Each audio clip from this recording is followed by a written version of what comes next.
আজ জন্মাষ্টমীর দিনে গোপাল সোনার স্নান অভিষেকের জন্য পঞ্চামৃত তৈরি করে নিয়েছিলাম।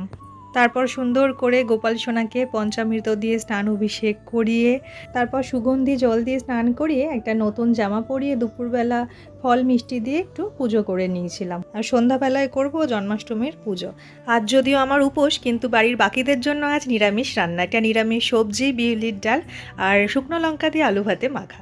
যাই হোক, সন্ধ্যাবেলা আমি চলে এসেছি গোপাল সোনাকে সুন্দর করে সাজুগুজু করিয়ে পুজো করে নিচ্ছিলাম আরতি।